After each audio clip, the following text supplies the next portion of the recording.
जय गुरुदेव। वचन मुक्ति को आत्मबोध। स्याही सुर्ख सफ़ेदी हुई, जरद जाती जंगाली सोई।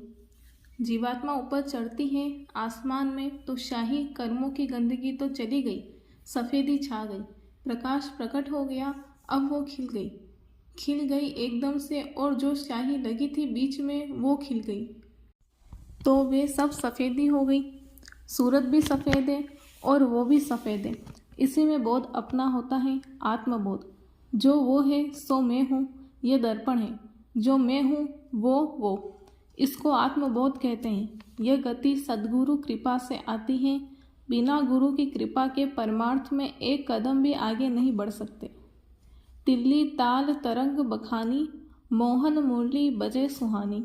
जैसे जैसे सूरत यानी जीवात्मा ऊपर आसमान मंडलों में चढ़ती है, आवाज़ें आ रही हैं, वह अपने दिव्य कान से सुनती है।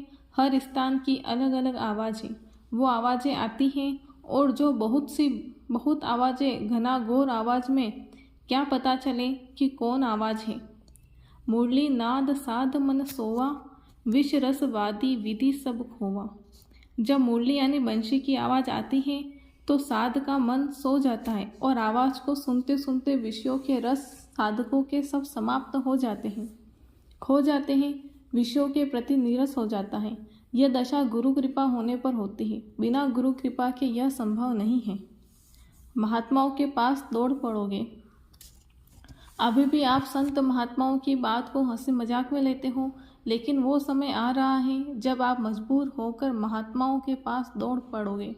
वो डंडे पड़ेंगे, ऐसी महंगाई आएगी, अभी आपने क्या देखा है, ऐसे टैक्स लगेंगे, ऐसी व्यवस्था बिगड़ेगी कि कर्मचारी रो पड़ेगा, अधिकारी रो पड़ेगा, किसान रोएंगे, दुकानदार व्यापारी रोएंगे, और लोग भी बेचारे मजदूर और छात्र रो पड़ेंगे। उस समय पर महात्मा याद आएंगे और तुम लोग दौड़ पड़ोगे। ऐसा दौड़ोगे महात्माओं की तरफ में कि वह जंगल में भी डेरा डाल देंगे, तो घरों के काम काज बंद करके जंगल में दौड़ोगे। मन बाहर भागता है। हर तरह के उपाय इस मन को काबू में करने के लिए बताए गए। बाहर की जितनी भी क्रियाएं करोगे, मन कभी वश में नहीं होगा। जब तक घाट पर नहीं बैठोगे तब तक नाम शब्द नहीं मिलेगा। जब घाट पर बैठोगे तब शब्द मिलेगा, और तभी यह मन काबू में होगा। महापुरुष कहते हैं कि गुरु के पास जाओ। जब उनसे धीरे धीरे प्रेम करने लगोगे तब मन रुकेगा, तब सूरत का साथ देगा। इसने जो आनंद छोड़ दिया यह उसी की चाहत करता है, पर इसे रास्ता मिलता नहीं है, इसलिए यह बाहर भागता है। रक्षा कैसे होगी? अमोघ औषधि। चंडी देश विदेश में घूम रही है, और जिसके सिर पर सवार होगी वो किसी की बात नहीं सुनेगा।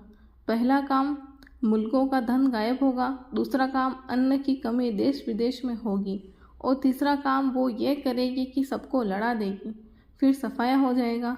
संतों महात्माओं से जुड़े रहने पर ही रक्षा होगी।